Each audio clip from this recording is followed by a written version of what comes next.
Dalam budaya kita, prialah yang menjadi kepala keluarga. Tidak ada ya Pak, keluarga yang kepala keluarganya adalah wanita atau istri. Ada, tapi itu karena suaminya sudah tiada. Jadi istri atau ibu yang jomblo itu menjadi kepala keluarga. Iya, iya. Dia pasti wanita yang hebat dan tangguh Pak. Mestinya begitu. Bahkan ada wanita yang karena ketangguhan, ia mendominasi kehidupan keluarganya. Suaminya yang adalah kepala keluarga ditaklukkan ya Pak? Iya.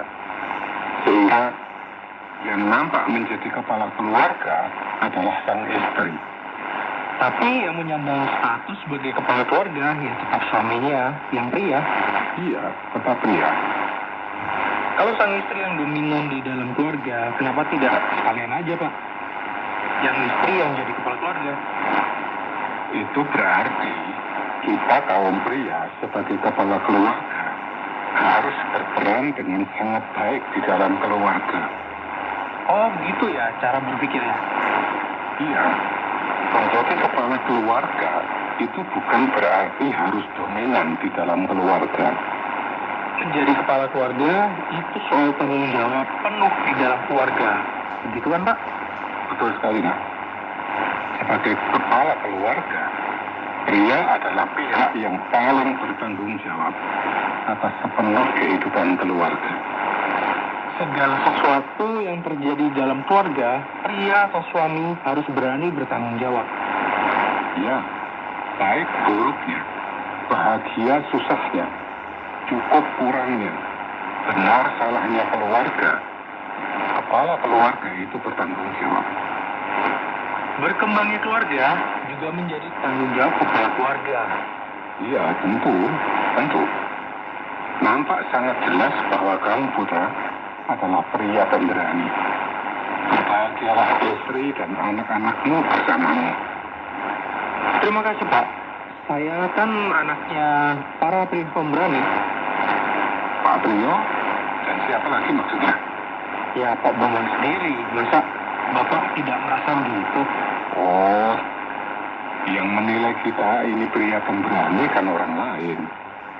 Kita sedang terus berusaha menjadi pria pemberani yang sesungguhnya. Pria pemberani itu gitu ya?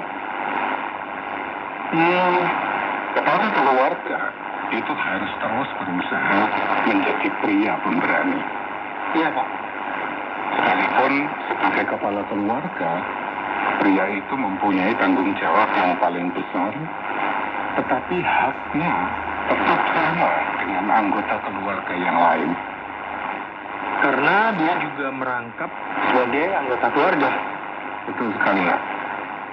Kepala keluarga bukanlah penguasa keluarga. Dia tidak berhak untuk memiliki pakaian yang paling bagus, makanan yang paling lezat, ataupun fasilitas yang paling mewah.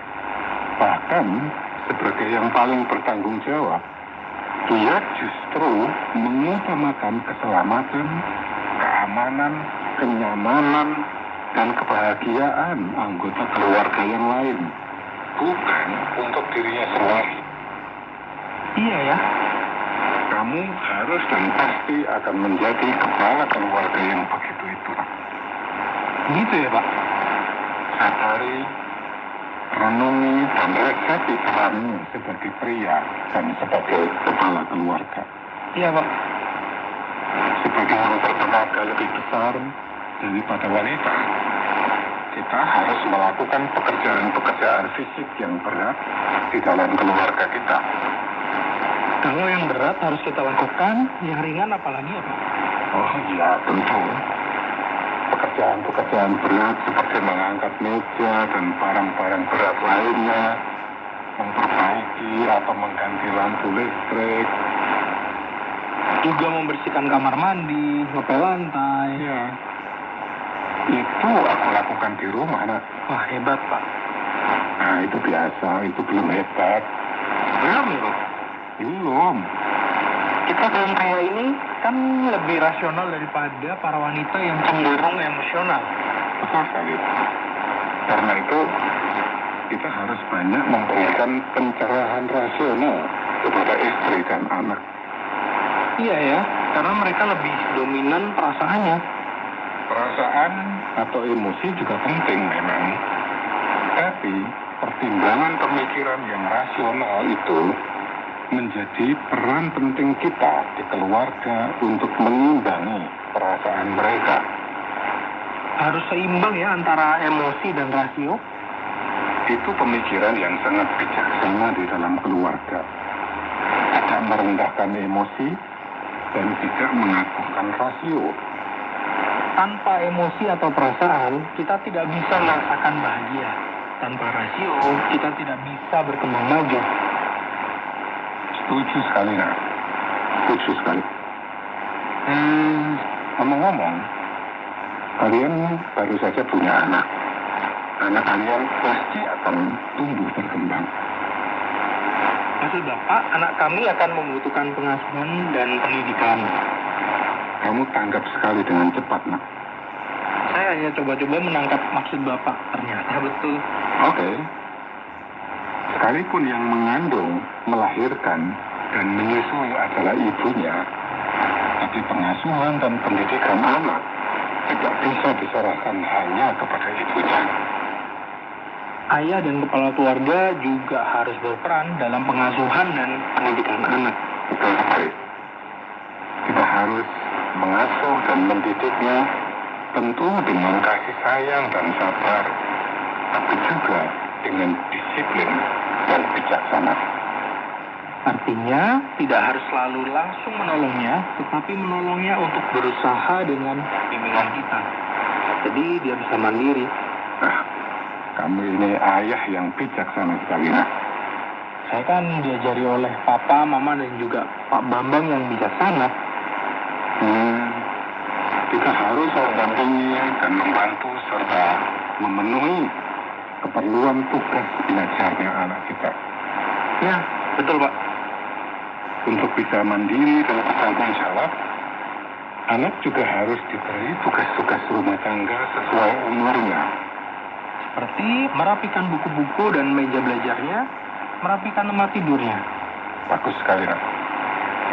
Itu yang dilakukan Papa dan Mama pada saya dulu, Pak. Papamu itu memang seorang pria pemberani. Hebat. Pria pemberani? Maksudnya apa hubungannya dengan ini tadi ya, Pak? Pria pemberani itu bijaksana. Oh, begitu. Selain mencari nafkah untuk mencukupi kebutuhan keluarga, pria atau suami juga mempunyai peran untuk menjadi sahabat bagi istri dan anak. Sekalipun menjadi para keluarga. Iya, betul sekali. Kepala keluarga yang baik adalah bisa dekat dengan istri dan anak. Menjadi tempat curhat dan perlindungan yang aman. Kepala keluarga memang harus menjadi pelindung keselamatan, keamanan, dan kenyamanan keluarga. Seperti yang kita bicarakan tadi, Pak. Oh iya. Juga menjadi penjaga iman istri dan anak. Sebab iman itulah yang mendatangkan keselamatan dan kesejahteraan hidup. Amin. Sekalipun berstatus dan berperan sebagai keluarga, pria atau suami tidak hanya punya hak untuk dilayani, melainkan